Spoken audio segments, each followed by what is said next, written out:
learn how, learn how to let it go. You better learn how, learn how to let it go.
Sejam bem-vindos ao review da Nikon Z30, uma câmera que eu venho falando aí durante vários vídeos sobre ela e ainda não tinha feito um review sobre. Nesse vídeo eu quero te apresentar tudo que essa câmera tem para poder oferecer, até porque ela é uma câmera que tem features incríveis, não é uma câmera tão conhecida e também o preço dela é muito acessível comparado com todas as câmeras de entradas que a gente conhece no mercado atualmente. Aqui no canal, como vocês sabem, a gente é muito fã da Sony ZV-10 para quem está começando e ao longo dos últimos meses a gente tem procurado outras câmeras que podem competir com a Sony ZV-10 para ela não ser só a única opção que a gente tem.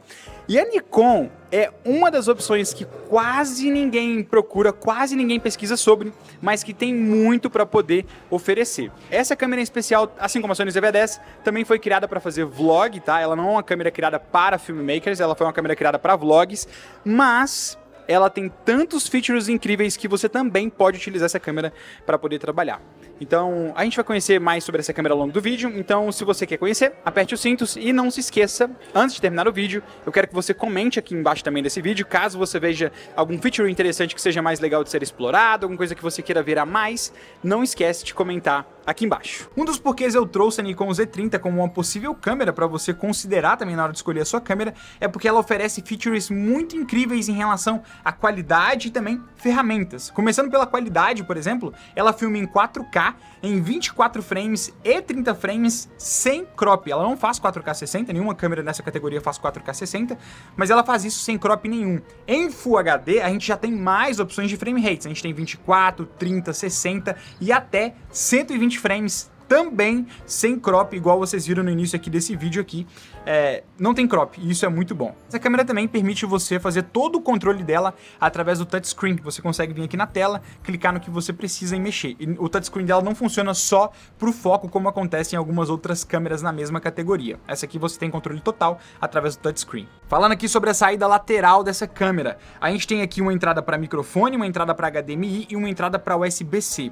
Ela tem entrada para microfone, mas infelizmente não tem saída para fone de ouvido. Então, se você quiser monitorar, você vai ter que ter um microfone, né, aqueles microfones sem fios, ou até mesmo um microfone que está em cima da câmera, com entrada de fone de ouvido. Hoje, a grande maioria dos microfones que estão no mercado já tem essa possibilidade, justamente porque a grande maioria das câmeras nessa categoria não tem entrada de fone de ouvido. Trouxe aqui também para poder experimentar, né, um combo muito bom, que foi um combo da Nikon Z30 com a 13mm da Viltrox e também eu trouxe aqui desse outro lado o Crane M3S, que é um gimbal lançado agora há pouco tempo pela Zion. É um gimbal incrível caso você tenha câmeras pequenas como essa, até câmeras como a minha também, se você usa lentes pequenas, você consegue usufruir. Esse gimbal aqui é um gimbal muito poderoso, também tem um review aqui no canal, você pode checar no card aqui acima.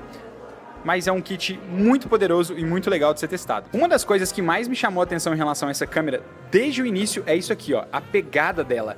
No caso da Sony ZV-10, se eu quero encaixar a minha mão toda igual tá aqui assim, eu preciso ter um grip. No caso da Nikon Z30, a Nikon é muito boa nisso, né? Você não precisa. Gente, isso aqui é algo libertador, porque a câmera, ela é gostosa de ser segurada. Diferente das câmeras pequenininhas, né, que você tem que segurar a câmera praticamente assim, essa aqui isso não acontece. Essa aqui, ela já tem uma pegada funda, ela tem uma pegada que realmente segura na sua mão, tá vendo? Olha, ela segura aqui no meu dedo e isso aqui é muito bom, tá? Ela também tem monitor flipado, igual vocês já viram aí anteriormente, então se você estiver fazendo vlog, por exemplo, você pode segurar ela aqui e se você estiver filmando alguma coisa que você esteja sendo filmmaker, você tem a possibilidade de estar olhando aqui no monitor e com uma pegada bem gostosa, mesmo não tendo grip. A ergonomia dessa câmera, as disposições dos botões, é uma coisa assim invejável para praticamente todas as câmeras que tem no mercado agora, viu? Porque você consegue ter um grip muito bom e também todos os botões que estão posicionados aqui são muito mais fáceis. A única coisa que eu senti falta nessa câmera em relação à ergonomia é que nesse botãozinho aqui na parte da frente tem um dialzinho aqui, porque eu teria praticamente velocidade e isoabertura em 3 dials separados. Não tem nenhuma câmera nessa categoria que tem todas essas funções, né? Mas se tivesse aqui, pô, seria muito massa ter outro dialzinho aqui nessa parte aqui. Ela tem um botãozinho aqui na parte de cima que você consegue trocar de foto para vídeo simplesmente mexendo de um lado para o outro. E o mais legal é que ela preserva tudo que eu setei na fotografia. Fica na fotografia, velocidade, isoabertura, cor, balanço de branco, tudo fica salvo na fotografia.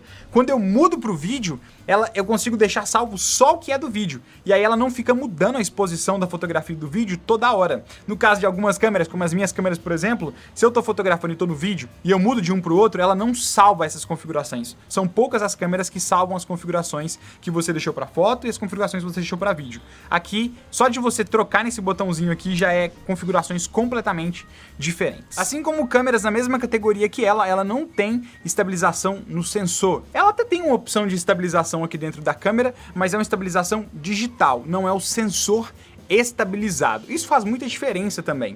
Um ponto a ressaltar é que em algumas lentes da Nikon você tem estabilização na lente. Então, combinando essa estabilização da lente com a câmera, você consegue ter uma estabilização muito legal. Teve um take que eu fiz com a Dani, a gente estava andando no estacionamento, eu estava fazendo um take na mão, utilizando a própria lente do kit, e você consegue ver que a estabilização fica muito legal. Em outras situações em que eu estava utilizando a Nikon com a Viltrox 13mm, sem gimbal, sem nada, só filmando na mão, você consegue perceber melhor os shakes, né? Porque foi feito para você usar no gimbal, não necessariamente utilizar na mão. Então, se você estiver utilizando com uma lente que não tem estabilização no sensor, você vai precisar de gimbal para poder fazer os takes mais smooths, beleza? Outra pergunta que todo mundo faz é em relação à fotografia. Lucas, eu conseguiria fotografar com ela também?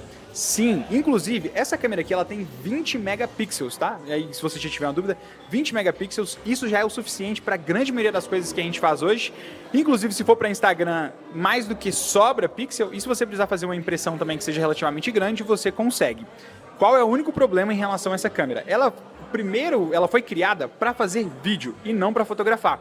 Então ela não tem viewfinder, tá? O viewfinder faz com que a câmera fique um pouco mais pesada, fique um pouquinho maior, mas também depende muito do que é a câmera. Essa câmera aqui, ela foi criada para fazer vídeo primeiro.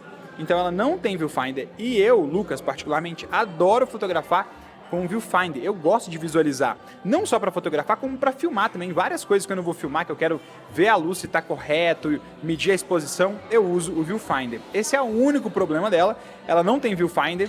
Se você tem a fotografia como segundo step, foto não é o seu ponto principal, o vídeo é o seu ponto principal, e fazer foto é algo que você precisa, essa câmera aqui é ideal para isso, que é a grande maioria das pessoas que acompanham o nosso canal. Então, ela é uma câmera de vídeo primeiro, antes de ser uma câmera de fotografia. Lucas, funciona como uma câmera híbrida? Tranquilamente. Você consegue fazer longa exposição, você consegue fotografar, ela fotografa em RAW, tem todos os features para você conseguir fotografar com foco contínuo, disparo contínuo, você tem um alcance de 14 bits no RAW. O que isso significa? Você consegue recuperar muito bem a sombra, muito bem as altas luzes. Então, isso aqui você tá muito bem servido caso você também queira ter ela para fazer fotografia. Até pouco tempo atrás, eu só recomendava Sony porque não tinha tanta lente para as outras câmeras, como por exemplo a Canon M50, qualquer linha da nova geração da Canon, né, EOS R, das Canon R7, Canon R10, ou até mesmo Nikon, porque não tinha tanta opção de lente. Só que agora, a Viltrox, por exemplo, que é uma das marcas que a gente sempre recomenda aqui no canal, também agora produz lente para Nikon Z. Então, se você precisa ter uma lente, você consegue ter a 13, que é uma lente que a gente sempre recomenda, a 23, a 33, 56, todas essas lentes para Nikon Z. Então isso é muito bom. A vantagem de ter um sensor mirrorless é que amplia as possibilidades de trabalho. E aí você consegue adaptar isso aqui com várias coisas. Inclusive, nesse momento, eu estou utilizando aqui a lente Viltrox 13mm 1.4, que é uma lente mais aberta, né, para poder conseguir ter essa abertura aqui, tô passando o microfone, para conseguir ter essa abertura aqui, ter esse fundinho desfocado, tudo com essa lente aqui. Só pra vocês terem uma noção, eu coloquei ela para poder filmar aqui agora. Eu peço desculpas, inclusive, tá flicando aqui em cima, mas é porque a velocidade do obturador tá muito alta, porque aqui embaixo eu tô com filtro ND, aqui em cima eu estou sem filtro ND. Mas uma coisa que vocês já conseguem perceber de início é o alcance dinâmico dessa câmera. Olha como que você consegue ver a imagem aqui na Nikon e olha como que você consegue ver aqui na Sony. E olha que eu tô filmando com a Sony A7S III aqui embaixo e aqui em cima com a Nikon Z30. E eu tô aqui na mão, gente, olha só, na mão, e mesmo assim eu consigo trabalhar tranquilamente com ela. Importante ressaltar, o bokeh não vai ser tão grande, né, porque aqui eu estou com uma câmera full frame, que o sensor é muito maior, e aqui eu estou com uma câmera APS-C.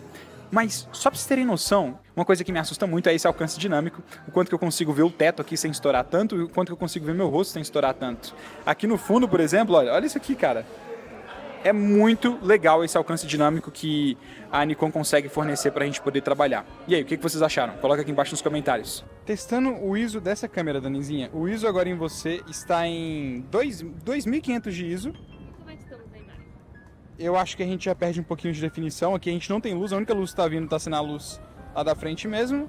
1/40 de velocidade e 3.5 de abertura. Essa lente é escura também do kit, né? Essa aqui é a lente do kit. ISO 2500, 1/40 de velocidade, 3.5 de abertura. Só para vocês terem noção, essa é a qualidade dessa câmera à noite. O meu ISO tá em 100 aqui, né? O onde eu tô também é muito iluminado, então não muda tanto a qualidade, né? Mas essa é a qualidade à noite com o microfone da própria câmera. Teste do ISO mais alto, câmera na mão, ISO 25.600. É assim que fica quando o ISO tá alto nessa câmerazinha. Vamos lá, uma dúvida que todo mundo tem, né? Inclusive eu também tinha no início, é bateria. Quanto tempo dura? Dá pra usar no powerbank se eu precisar? E a resposta é sim.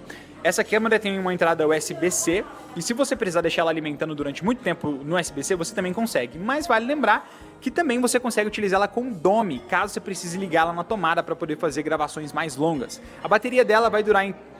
Depende muito do que você está filmando, né? Então é difícil falar que vai durar um meio horário, meio dia, depende do job, depende da configuração, se a câmera está ligada por muito tempo, se o dia está quente. Mas ela tem 1120 mAh, a bateria dela é uma bateria bem pequena, mas só para vocês terem uma noção, dura mais do que a bateria da Sony, que é a outra bateria que eu tenho. Não vai ser uma diferença tão grande, mas você consegue fazer gravações longas tranquilamente.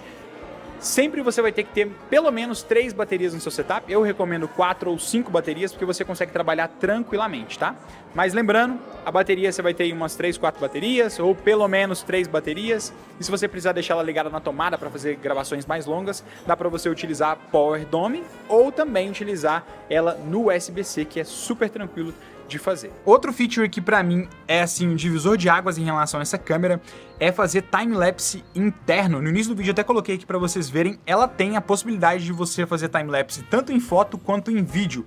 A Nikon foi uma das câmeras pioneiras em fazer time-lapse internamente, então pra isso a câmera é muito otimizada. Você consegue fazer o time-lapse em foto, mas o arquivo final sem vídeo. Você consegue fazer o time-lapse em foto e o arquivo final sem foto. E você consegue fazer o arquivo de time-lapse em vídeo e ficar em vídeo. Resumindo, parece complexo se você é iniciante, mas o fato dela fazer timelapse em foto e te entregar o arquivo de vídeo pronto, isso é fantástico, porque você consegue ter um timelapse de altíssima qualidade, mas já gerado ali na hora. Quando eu faço timelapse, por exemplo, na Sony, que eu quero fazer em alta qualidade, ela faz em foto, mas na pós-produção eu tenho que importar todas essas fotos e aí eu tenho que juntar, fazer ela virar um vídeo para ela ser um vídeo no final das contas. E no caso dessa câmera aqui, ela já exporta para mim o vídeo pronto, e isso é fantástico e facilita demais no meu workflow. E o timelapse é maravilhoso, então você consegue fazer timelapse em longa exposição, você consegue fazer timelapse normais, enfim, a função timelapse nessa câmera aqui é muito mais aprimorada em qualquer outra câmera que eu já testei até hoje. Por que eu falo que essa câmera é uma câmera com preço muito competitivo também? Por isso que a gente coloca ela na mesma categoria que a Sony ZV-10. Porque ela custa menos de R$4.000. A gente sempre indicou a Sony ZV-10 porque ela é uma câmera que te entrega 4K, te entrega 1080 120 frames, enfim, um monte de feature de vídeo e custa menos de R$4.000. Antigamente era a Canon SL2 que a gente indicava, Canon SL3, mas essas câmeras são câmeras para fotografia primeiro e depois gravar vídeo. Essa câmera aqui é uma câmera de vídeo primeiro, para depois fotografar. Então muda muita coisa, inclusive a possibilidade de lentes, tá? Tá pensando em comprar uma câmera nova, tava com a Canon SL2, Canon SL3 em mente? Esquece isso e vai para uma Nikon Z30 ou para uma Sony ZV-10, tá? Ela vai custar menos de 4 mil reais, sem contar promoção, sem contar nada. Muita gente compra câmera no Brasil através do AliExpress também. Inclusive convido você a participar do nosso grupo no Telegram, o link tá aqui embaixo. Lá você vai ver vários relatos de pessoas comprando. A Sony ZV-10, inclusive, foram várias câmeras compradas no AliExpress. Se você tem medo de comprar no AliExpress, a gente tem vários vídeos explicando aqui, vou deixar linkado aqui no link também, e uma playlist aqui embaixo na descrição, caso você não saiba como comprar, tá? Essa câmera no Brasil eu não tenho referência de preço, mas no AliExpress, que é o preço onde a gente hoje vai ter a base de tudo, vai estar entre 3.800 e 3.900, sem nenhuma promoção, e com dólar no dia de hoje, tá? Que eu tô gravando esse vídeo hoje. Uma coisa que essa câmera aqui tem, que ganha muito ponto comparando ela com a Sony ZV-10, né, que eu tô comparando muito porque a concorrência maior, eu acredito, seja a Sony ZV-10, é que na parte superior dela aqui, como vocês podem ver, tem vários botões que não tem disponível na Sony ZV-10. Então se eu preciso colocar no manual, no automático, utilizar modo prioridade, salvar, eu não consigo fazer isso na Sony ZV-10. Ela não tem esses botões na parte de cima.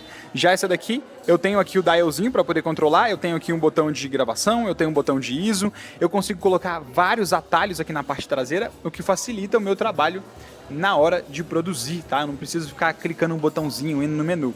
Para isso aí, essa câmera aqui é infinitamente melhor e não tem nem comparação, tá?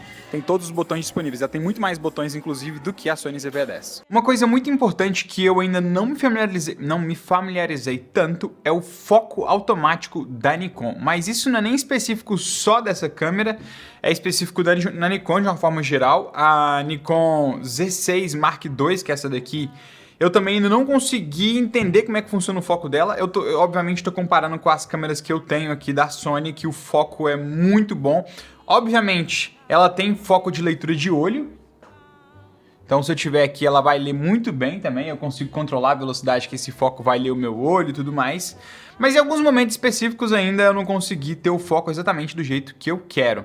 Mas, como eu sempre digo, assim como na parte de coloração também, tudo é prática, tá? Eu preciso ter mais, como eu diria, ter mais intimidade com a câmera. Então, com a intimidade com a câmera, eu começo a entender melhor como é que esse foco funciona. Tanto o foco quanto a coloração também. Eu ainda não achei o ponto exato da cor, sabe?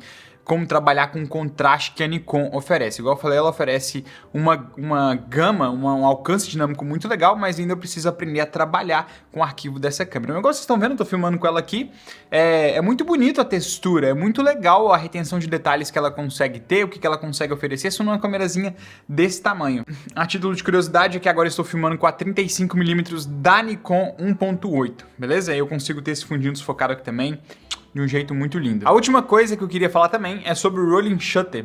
Ela não tem um rolling shutter, ela tem um pouquinho de rolling shutter, mas não é tão grande como tem na Sony ZV-10 que eu já testei aqui anteriormente. Esse vídeo foi apenas o primeiro vídeo com a Nikon, ainda tenho também o review da Nikon Z6 Mark II para poder fazer. A Nikon já lançou a Nikon Z8, tem a Nikon Z9, mas enfim, sou muito novo e muito recente no universo da Nikon, mas se vocês quiserem algum comparativo, algum vídeo, alguma pergunta, coloca aqui embaixo, a gente se vê no próximo vídeo. Vou deixar aqui ao lado para vocês uma aula que eu dei de como filmar esporte, como filmar vídeos em academia, como que você pode oferecer o seu trabalho aí filmando para outras pessoas. Vou deixar linkado aqui em cima no card e vou deixar aqui também do lado aqui a nossa comunidade, a nossa escola de audiovisual, aqui a lista de espera, então se você quiser se inscrever, clica nesse link que está aparecendo aqui.